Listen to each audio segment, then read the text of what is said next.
In this lecture, I'm going to talk about level instances.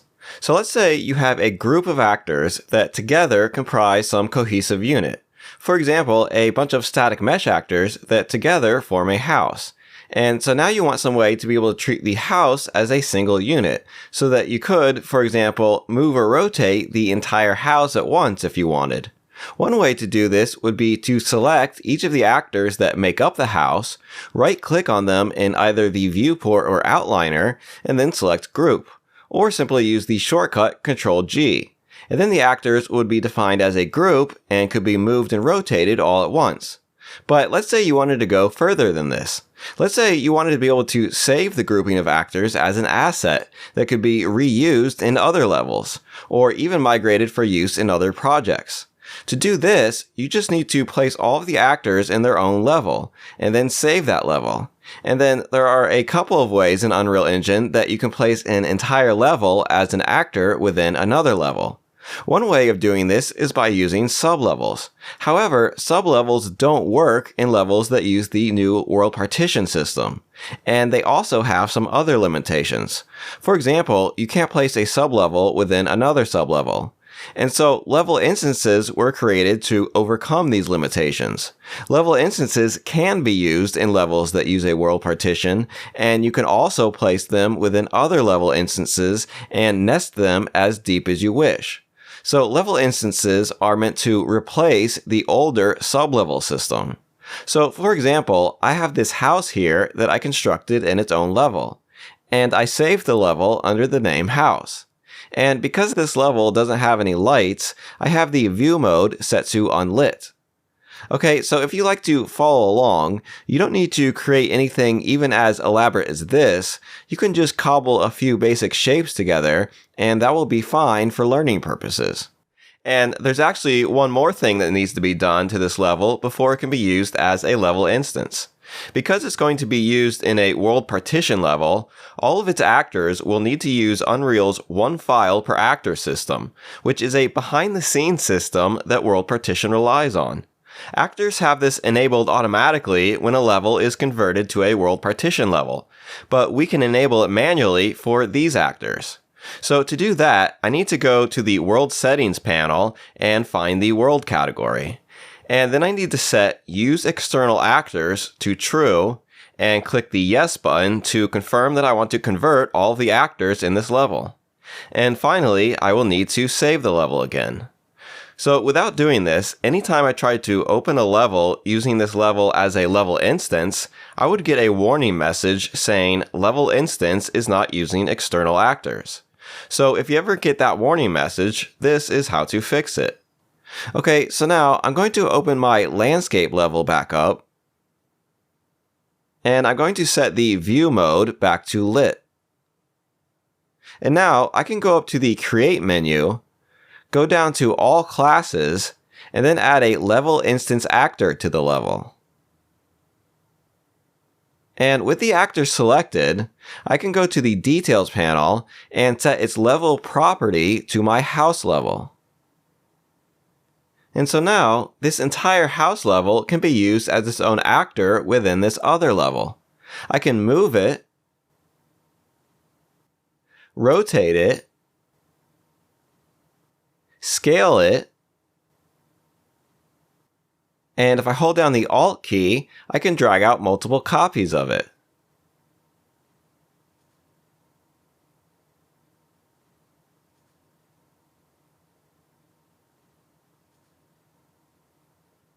Alright, so now let's say I already have an instance of my level, and I decide that I want to edit it. Instead of closing this level, then opening the house level, then making my edits, and then opening this level again, there's a way I can edit the house level directly within this level. So if I select a level instance, and then scroll all the way up to the top of the details panel, there will be an edit button I can press to edit whichever level is currently assigned to this actor's level property. So if I press this edit button, I will now be able to select the individual actors within the level instance and move them and rotate them and so on. So to demonstrate, I'm going to select the stair mesh and move it over to the left. And now, if I select the instance actor again, which I can do through the outliner, instead of an edit button, there will be a commit changes button that I can press if I'm done editing the level and I want to save the changes. Alternatively, I can right-click on the level instance or any of its actors in either the viewport or outliner, then go down to level, and I will have the option to commit the changes there as well. And then there's also an option here to discard the changes if I'm not happy with them and want the level to go back to the way it was. But I'm going to go ahead and commit the changes. And this will save the house level, take me out of edit mode, and update the level instance. And in fact, notice that when you make a change to a level, it will update all the level instances that use it.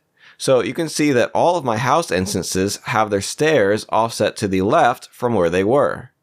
Alright, so that's how you use level instances when you know ahead of time that you want a grouping of actors to form a single unit. But let's say you're creating a level and then you realize that you have a grouping of actors placed in the level that you want to exist as their own level within a level instance.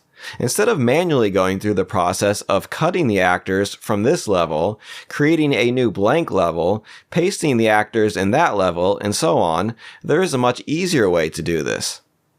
So for example, I have these shape meshes here that I have placed together to form a crude statue. So let's say I want to turn this grouping of meshes into a level instance.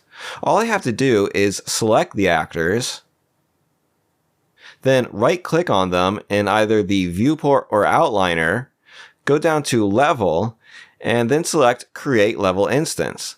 This will open a dialog box where I can specify where I want the pivot point of the new level instance to be. Center min z will place the x and y coordinates of the pivot at the center of the level instance and the z coordinate of the pivot at the bottom of the level instance. Center will place the pivot at the center of the level instance along all three axes.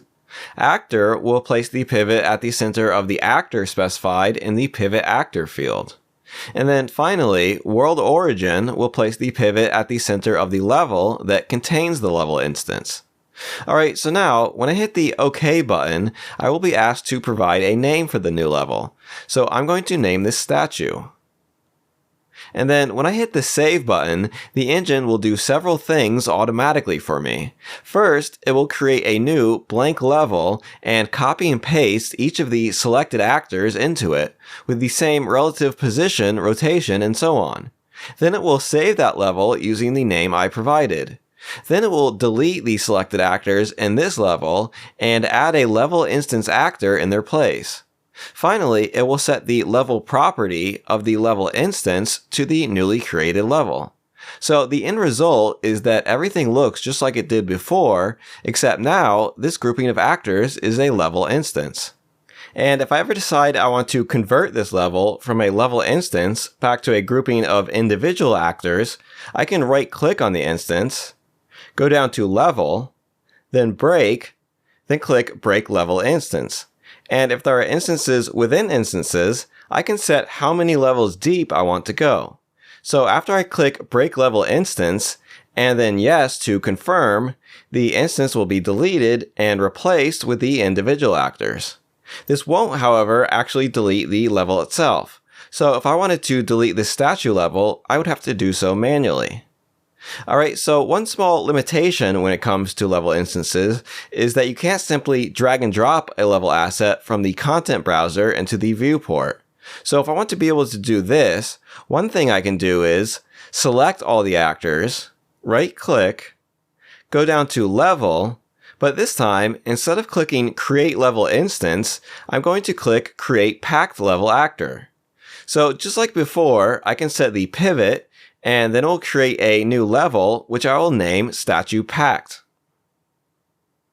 But unlike before, it will then create a new blueprint, which I will just leave set to the default name. So now when I press save, I will have this Statue Packed level, and also this Statue Packed blueprint. And if I open the blueprint, you can see that it has a level property, just like a level instance, and that property is set to the Statue Packed level. And so, because of that, the components that make up this blueprint actor are the various actors from that level. And so now, because this is a blueprint, Not only can I add data and functionality to it, if I wish, but I can also drag and drop it directly from the content browser into the level. Alright, so the bottom line is that if you have a lot of pre-made level instances and/or packed level actors ready to go, it can make construction of really large levels a lot faster and smoother. And that will conclude the lecture on level instances.